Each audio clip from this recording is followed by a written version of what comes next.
नमस्कार मंडळी, स्वागत आहे तुम्हा सर्वांचं। तर आज आपण एक खास महाराष्ट्रीयन पर्वसाठी एक अतिसुंदर आणि स्वादिष्ट पदार्थ तयार करणार आहोत, पुरणपोळी। आज गुढीपाडवा आहे आणि गुढीपाडवा म्हणजे नवीन वर्षाचा सण। या शुभ दिवशी घरात गोड गोड पुरणपोळी बनवण्याची एक पारंपरिक पद्धत आहे। तर चला पाहूयात पुरणपोळी बनवण्याची रेसिपी। तर पुरण बनवण्यासाठी आपल्याला पाणी लागणार आहे, गरम पाणी। तर पाण्याला आपण पहिली उकळी येऊन घ्यायची आहे। त्याच्यानंतर लागणार आहे आपल्याला डाळ आणि तांदूळ। तर आम्ही इथे अर्धा किलो ही डाळ, चण्याची डाळ घेतलेली आहे आणि हे मुठभर आम्ही तांदूळ घेतलेला आहे। हे दोन्ही एकत्र मिक्स करून घेणार आहोत एकत्र। आणि त्याच्यानंतर हे जे मिक्स केलेलं तांदूळ आणि डाळ आहे हे आता आपण त्या गरम पाणी जी उकळी काढून घेतलेलं आहे त्याच्यामध्ये आपण मिक्स करणार आहोत पुरण बनवण्यासाठी।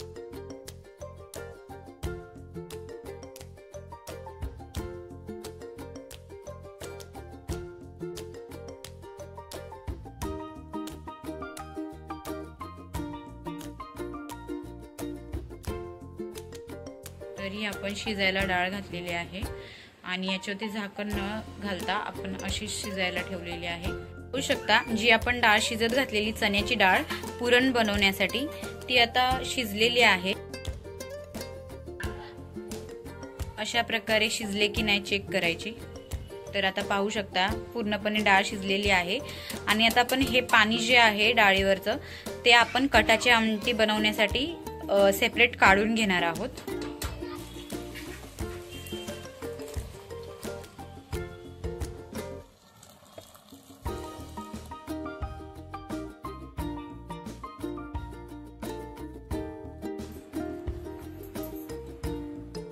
डाळीमधलं पूर्णपणे पाणी निघण्यासाठी आपण चाळणीमध्ये ठेवलेलं आहे।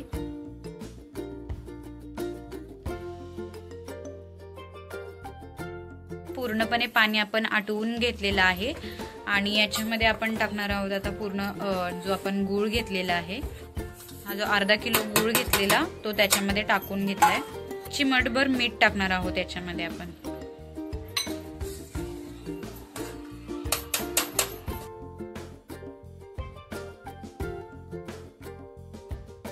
शकता गुळामुळे याला पूर्णपणे पाणी सुटायला लागलेलं आहे। हे पूर्ण पाणी आता आपण आटवून घेणार आहोत। इथलं पाणी पूर्णपणे आटलेलं आहे आणि आता आपण पुरण तयार करायला घेऊयात।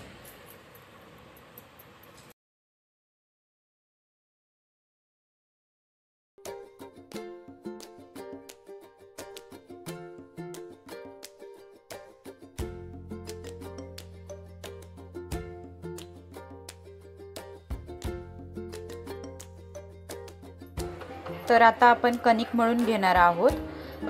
हे आहे गव्हाचं पीठ आणि थोडासा मैदा आपण घेतलेला आहे कणिक मळून घेण्यासाठी।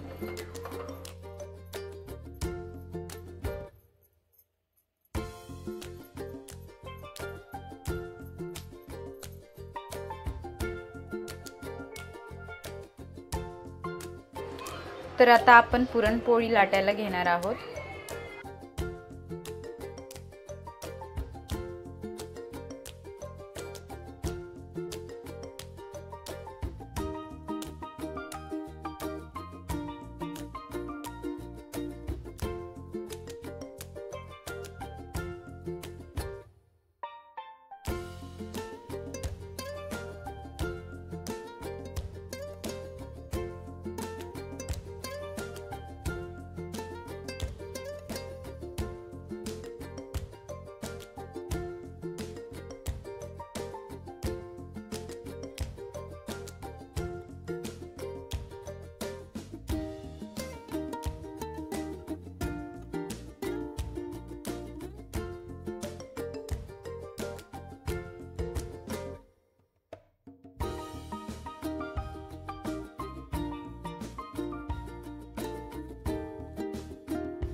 कटाची आमटी बनवण्यासाठी लागणारं साहित्य: खोबरे, जिरे, लसूण आणि कोथिंबीर. आता दाखवलेल्या मसाल्याचं करून घेतलेले आहे मिक्सरमध्ये वाटण. तर आता पाहूया कटाची आमटी करण्यासाठी लागणारं साहित्य. इथे घेतलेले आहे लाल तिखट, मीठ, हळद, जिरे आणि खूप सारं लागणार आहे कढीपत्ता. सर्वात आधी तेल टाकून घेणार आहोत.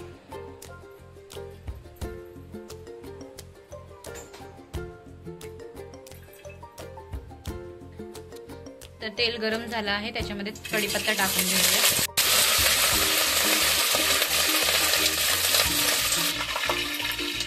जिरे, वाटण करून घेतलेलं ते टाकणार आहोत.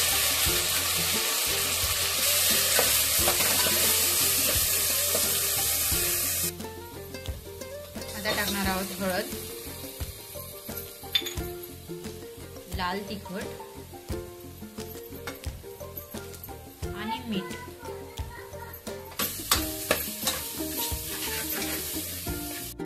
आता आपण पाहू शकतो मसाला पूर्णपणे भाजलेला आहे आणि याला तेल पण सुटलेलं आहे. आता आपण याच्यामध्ये जे डाळ शिजत घातलेली आणि त्याचं पाणी जे काढलेलं ते आता आपण याच्यामध्ये टाकून घेणार आहोत.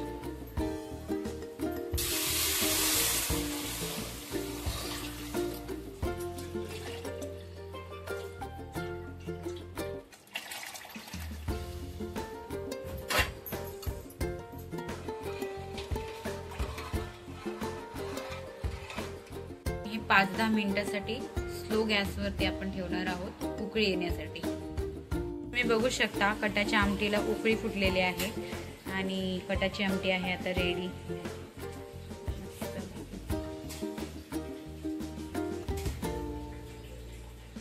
तुम्ही बघू शकता किती छान प्रकारे याला कट आलेला आहे, छानशी तर्री आलेली आहे.